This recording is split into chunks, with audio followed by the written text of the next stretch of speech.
Welcome to the deep dive. Today we're looking at a really interesting strategic idea. Yeah, it's about how you can gain control by, well, by not reacting immediately. Right, forcing others to make the first move, to Yeah. sort of abandon their own game plan. Exactly. It flips the script on power. We often think aggression is strength, Mm-hmm. but these sources argue, pretty convincingly, I think, that real power often lies in patience, making your opponent come to you. Okay, so it's about being the one who waits. Well, yes, but it's an aggressive patience. You're actively preparing while you wait. Let's dig into that. You mentioned a big example, Congress of Vienna. Oh, yeah, a masterclass in manipulation involving Napoleon. So it's 1814. Okay. European powers are trying to redraw the map after Napoleon's initial defeat, but everyone's jumpy because he's exiled nearby, on Elba. Just off the coast, right? Close enough to be a worry. Very close. Russia's Tsar, Alexander I, was apparently quite agitated, even threatened to loose the monster. Dramatic. But someone kept their cool. Talleyrand, Napoleon's former foreign minister, totally calm. He actually argued Napoleon should be sent much farther away. But they didn't listen. Nope, so he just waited Yeah. and started setting a trap. Okay, so how do you trap Napoleon? What was the bait? It was clever. Talleyrand, working with ministers from England and Austria, Castlereagh and Metternich, they essentially baited Napoleon into escaping. They allowed visitors, like this Austrian general caller, to go see Napoleon. These visitors dropped hints, whispered about glory, suggested Europe might actually welcome his return. Feeding his ego, basically. Totally, making him believe the conditions were right. And he bought it. Hook, line, and sinker.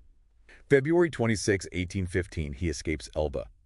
In broad daylight, Europe was stunned. Wasn't this incredibly risky, letting him escape? It seems like it, right? Yeah. But Talleyrand knew something crucial. What was that? He knew France was broke. Finished. Depleted resources, no real capacity to wage another major war. Okay. And get this, the English apparently knew about the escape attempt. They were tipped off. And they just let it happen. They let it happen. Talleyrand had orchestrated it. Knowing Napoleon's return, the famous 100 Days would just burn through whatever resources France had left. Leading straight to Waterloo. Exactly. It forced Napoleon's hand, made him spend everything, leading to his final defeat. It was. Well, like that diplomat said, Talleyrand set the house ablaze to save it from the plague. Wow.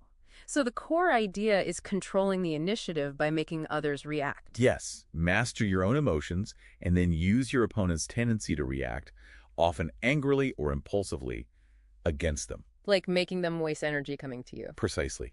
Think about the Russo-Japanese War, 1905. Okay. The Japanese baited the Russian fleet. The Russians sailed from the Baltic, but because of alliances and blockades, they couldn't use the Suez Canal. So they had to go the long way. The very long way, Yeah. around the Cape of Good Hope, an extra, 6,000 miles? Jeez. Often on combat alert for months. Yeah. They arrived totally exhausted, mentally, physically. And the Japanese. Waiting, rested, ready. They crushed the Russian fleet. Strategic exhaustion. It also sounds like you need to make them think they're in control. Oh, absolutely. The illusion is key. The bait has to be sweet enough to blind them. Like that story about Daniel Drew, the robber baron. Yeah, classic example. He'd stage these little scenes, like accidentally dropping a piece of paper near Wall Street types. What was on the paper? A fake inside tip about stocks. The greedy club members would scramble for it, act on it. And play right into Drew's actual market manipulation. Exactly. They thought they were getting secret knowledge, but they were just pawns. Okay, so waiting, baiting, letting them exhaust themselves. It sounds powerful, but is it always the right move? Is there a time to just attack? Definitely. There's a reversal. Waiting is generally smart, but Mhm. not if time is actively working against you. How so? Well, if waiting just allows your enemy, especially a weaker one, to recover or get stronger, then you lose the advantage. So sometimes you need speed. Yes. Figures like Cesar Borgia understood this.